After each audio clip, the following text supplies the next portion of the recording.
Good afternoon. It's such an honor to be here amongst professionals and the people who do the hard work every day. So I kind of feel like I'm riding on your coattails. So thank you for having me. I want to start by sharing that I have a blended family of 4 teenagers living under my roof. So let me tell you, raising them is a constant reminder that teenagers' frontal lobe is in no way fully developed. And I have to remind myself of that on a regular basis, like a mantra on some days, in order to stay sane. Because I have to remind my teenagers of simple tasks like to shower and to put on deodorant and to brush their teeth. Yeah, every day. One of them I gotta remind every day. And that they can't do 180 spins in a golf court on a golf course. When we practice driving, I have to point out that there's a pole right in front of us and they should probably hit the brakes. If you don't have clean clothes, you probably need to do laundry. That's another thing I have to remind my kids of. And that's just the easy stuff, right? That's not thousands of conversations that we have about emotional intelligence, friendships and dating, character and integrity, getting homework done on time. We haven't even gotten to the place where we're buying cars or navigating through college classes, how to be a good employee, paying rent and other monthly bills on time. When I imagine my own children, who've had every single privilege and opportunity given to them, turning 19, 20, 26, I have a very hard time believing and very little expectation that any one of them is going to be able to gracefully enter adulthood without any guidance, continued financial support, and a lot of second and third chances to make mistakes and to get it right. But somehow, when the government assumes the role of parent, they haven't managed to connect these same dots for young people that are in their care. 11 years ago, I was attending a homeless planning workshop here in Omaha, and I found out that we had no supports in place for young people aging out of foster care. 18 and 19-year-olds were literally being dropped off at the area homeless shelter. And if the case manager happened to have $20 in cash on her personal money, that young person might actually have $20 in cash when they go to the shelter. I found out later that there were only 60 slots available for youth in transition services for an estimated 1,000 eligible youth. So the Sherwood Foundation found an incredible partner in Nebraska Children, and we've had a long-standing relationship, but I like to, and Jenny Scala couldn't be here because she's working with Sherwood Foundation in Scottsbluff right now, but Jenny Scala, if you ever need anything done, be careful what you say to her, because it'll be done. So she turned around a request to us for a planning grant for $7,000, and managed to organize over 200 older youth in foster care to create a plan for themselves and those who are coming behind them. And the plan included personal and community engagement, education, employment, daily living and housing, physical and behavioral health, and training, education, and policies. And not much has changed over the years, as these are still the important domains where youth identify the most need. The fact that the youth created the plan made it really easy to follow up the next year with a $900,000 grant alongside our funding partners who've been with us this whole time, the Bill and Ruth Scott Family Foundation, for the implementation of Omaha's very first independent living plan, which would eventually evolve into what is now a statewide effort to help system-involved youth navigate a path to their own best life. What's so wonderful about this work and this journey has always been about the partnerships between Nebraska Children, the Department of Health and Human Services, and private philanthropy, and most importantly, with foster youth in the driver's seat.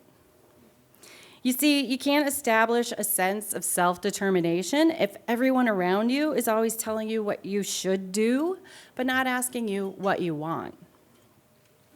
Through our wonderful partnership with Jim Casey Youth Opportunities Initiative, we've enjoyed technical assistance, training, and shared learning experience along the way so we could continuously improve how we support youth through what's essentially a process of trial and error. So here's what we've learned.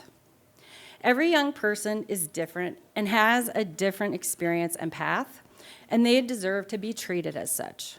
Personal relationships with support workers, teachers, friends, extended family is a critical element towards engaging youth and taking advantage of the opportunities that we can provide through our work, but it's not enough. We've seen young people who in transition need a safe space. They've spent so much of their lives being unsafe or in temporary spaces that to give them somewhere to just exist, somewhere to go when they don't feel like they have anywhere else to go, with all their differences and the diversity that they could bring to the table being appreciated and valued, it's not only a critical path to meaningful engagement, but it's a lifesaver in so many ways. We've learned that when young people come together, they are a force to be reckoned with. In fact, it was our young people that led the charge in advocating for the expansion of foster care in Nebraska to age 21, and that was a huge win for us, and we are still working out the kinks. We now have youth councils across the entire state where youth in transition serve as leaders and connectors for this work. They get training and find connections, something especially important for foster youth in rural communities where it's really easy to feel isolated. We've learned that persistence is really important. For example, the head of the Division of Children and Families with the Nebraska Department of Health and Human Services has turned over at least 7 times in the last 11 years. This puts us in the position of constantly having to educate, promote, and protect these new systems that we put in place for older youth, because every time we get a new person in charge, we got to fight for the funding, and we got to prove that we are valuable and the work that we're doing has impact. We've learned that prevention is the best intervention, and that in many cases, it's extended families, next of kin, that make the best foster placements. And we know we can provide financial support to low-income families that can prevent a lot of foster placements in the first place. We're working at the local level in communities across Nebraska to do just that, just help pay for what low-income families need so they can keep their children. We've learned that innovation is essential in creating change and finding solutions. We're pushing the envelope when it comes to programs we know work for young people. Programs like matched savings accounts, use of technology, and access to education and workforce supports. But here's the challenge when it comes to innovation and foundation and philanthropy in particular. They're often risk adverse and unlikely to make long-term investments. And guess what? When it comes to working with human beings, there's no such thing as a quick fix. This work is not for the meek, and it's not for the temporary investor. This is messy stuff. We have to find partners who are committed to staying the course when things go awry, and we have to be willing to try and fail.